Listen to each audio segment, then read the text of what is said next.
Halo semuanya, pada video kali ini Anda akan mempelajari tentang pengaturan pertanyaan yang terdapat di Lime Survey Structure. Setelah menyaksikan video ini, Anda diharapkan dapat memahami question settings pada Lime Survey dan memahami cara mengatur question settings pada Lime Survey.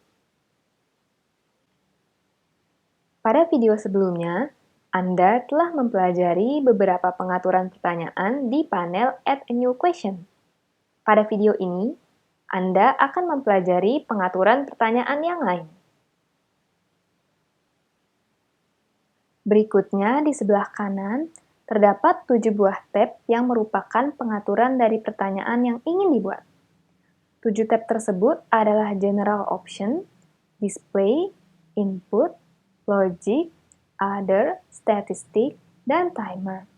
Pada video ini, saya hanya akan membahas tab pengaturan yang paling penting, yaitu General Option, Logic, dan Timer. Untuk pilihan pengaturan yang lain, Anda dapat mempelajarinya melalui manual Lime Survey yang dapat diakses di manual.limesurvey.org. Sekarang, kita akan mempelajari tab pertama, yaitu General Option. Tab ini mengatur pengaturan dasar dari pertanyaan yang akan Anda buat. Sehingga, tab ini merupakan tab yang paling penting dari ketujuh tab yang telah disebutkan. Tab ini memiliki beberapa pengaturan. Pertama, ada Typical Question. Pengaturan ini memungkinkan Anda untuk menentukan tipe pertanyaan yang akan Anda buat. Contohnya seperti jawaban isian singkat, pilihan ganda, dan lain-lain. Tipe-tipe pertanyaan yang dapat Anda buat akan dibahas dengan lebih dalam pada video selanjutnya. Pengaturan kedua adalah Question Theme. Pengaturan ini memungkinkan Anda untuk mengubah tema pertanyaan yang sedang Anda buat dengan tema yang telah dikustomisasi. Tema di sini lebih kepada tampilan dari tipe pertanyaan. Jika pengaturan ini tidak diubah, maka tema pertanyaan yang biasa akan terpilih secara otomatis. Namun, jika Anda membutuhkan tampilan tipe pertanyaan yang lain, maka Anda dapat memakai pengaturan ini. Sebagai contoh, Anda membutuhkan pertanyaan dengan bentuk array atau larik dengan skala 1-5. Namun, tiap skala tidak diwakilkan dengan angka atau tulisan, melainkan dengan 5 gambar wajah yang berbeda-beda. Contohnya seperti ini. Pengaturan selanjutnya adalah Question Group. Pengaturan ini memungkinkan Anda untuk menempatkan pertanyaan yang akan dibuat ke dalam question group yang Anda inginkan. Selanjutnya, ada pengaturan Mandatory. Pengaturan ini memungkinkan Anda untuk mengubah pertanyaan menjadi pertanyaan yang wajib dijawab oleh partisipan. Selanjutnya, ada kolom Relevance Equation. Kolom ini mirip seperti yang telah dijelaskan sebelumnya, yaitu saat menambahkan question group. Kolom ini memiliki fungsi yang sama, yaitu untuk mengatur apakah pertanyaan ini akan ditampilkan atau tidak. Terakhir, ada kolom Validation. Jika Anda mengisi angka 1 pada kolom ini, maka akan muncul pemberitahuan kepada partisipan untuk mengecek jawaban mereka kembali sebelum pindah ke pertanyaan berikutnya. Kemudian, tab kedua yang akan saya bahas adalah tab Logic. Tab ini berfungsi ketika Anda ingin membuat survei dengan pengaturan relevansi yang lebih kompleks. Tab ini memiliki beberapa pengaturan. Pertama, ada Randomization Group Name. Pengaturan ini dibutuhkan ketika Anda ingin mengacak urutan pertanyaan di dalam question group yang spesifik. Pengaturan ini akan dijelaskan lebih lanjut pada video yang terpisah. Selanjutnya, ada Question Validation Equation. Pada pengaturan ini, Anda dapat mengatur jawaban yang dianggap valid untuk sebuah pertanyaan. Untuk survei ini, pengaturan validasi akan saya kosongkan dulu, karena belum dibutuhkan. Penjelasan mengenai pengaturan validasi akan dijelaskan lebih lanjut pada video yang terpisah. Berikutnya, ada question validation tip. Pengaturan ini berfungsi untuk memvalidasi tip yang akan ditampilkan pada partisipan. Tip merupakan hint atau teks singkat yang muncul bersamaan dengan pertanyaan. Berikut ini merupakan contoh dari tip. Question validation tip mengatur tip yang muncul berdasarkan kriteria validasi yang dicantumkan pada question validation equation. Selanjutnya, ada pengaturan sub-question validation equation dan sub-question validation tip. Kedua pengaturan ini memiliki fungsi yang sama seperti dua pengaturan sebelumnya, namun pengaturan ini mengatur sub-question.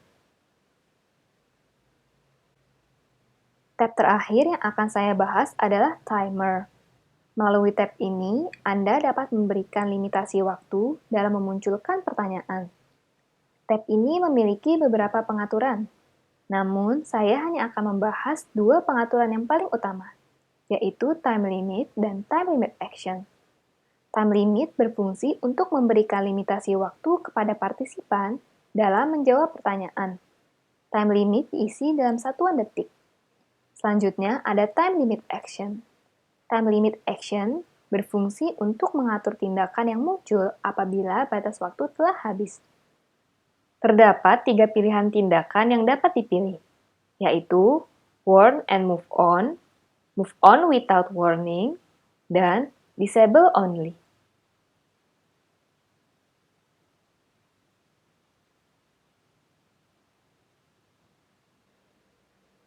Setelah selesai menyesuaikan pengaturan pertanyaan dengan kebutuhan Anda, jangan lupa untuk menekan tombol save atau save and close.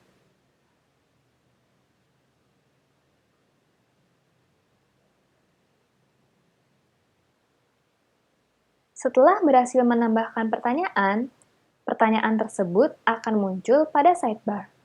Di sini contohnya, kita dapat melihat bahwa pertanyaan yang telah saya buat masuk ke dalam question group pengantar. Kemudian kita akan masuk ke halaman ini. Kita dapat melihat question summary, question quick action, dan question top bar. Question top bar terdiri dari beberapa pengaturan, yaitu pertama, ada tombol preview survey, preview question group, dan preview question.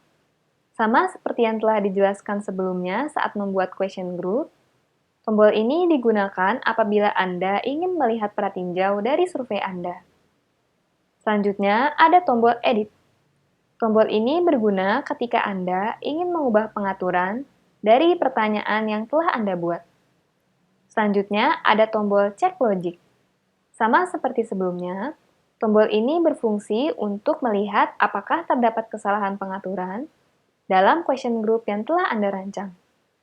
Selanjutnya, ada tombol delete untuk menghapus pertanyaan dan export untuk mengekspor pertanyaan. Selanjutnya, ada tombol copy. Tombol ini berguna ketika Anda ingin menduplikasi pertanyaan di dalam suatu survei ke dalam satu survei yang sama. Selanjutnya, ada pengaturan set condition. Melalui pengaturan ini, Anda dapat mengatur pertanyaan selanjutnya yang akan ditampilkan kepada partisipan berdasarkan respon mereka pada suatu pertanyaan. Pengaturan ini akan dijelaskan lebih lanjut pada video yang terpisah. Terakhir, ada pengaturan edit default answer. Pengaturan ini berguna apabila Anda ingin menambahkan jawaban otomatis untuk pertanyaan yang Anda buat. Tombol pada question top bar dapat berbeda untuk tipe pertanyaan yang berbeda. Pada beberapa tipe pertanyaan tertentu, Anda akan menemukan tombol edit sub-question untuk menambahkan sub-question dan tombol edit answer option untuk menambahkan pilihan jawaban. Selanjutnya adalah question summary. Question summary akan menampilkan rangkuman dari pengaturan pertanyaan ini. Di bawah question summary, terdapat question quick action. Sama seperti group quick action, question quick action juga memberikan pilihan untuk menambahkan pertanyaan baru ke dalam question group. Sekian video pembelajaran kali ini. Terima kasih telah menyaksikan video ini.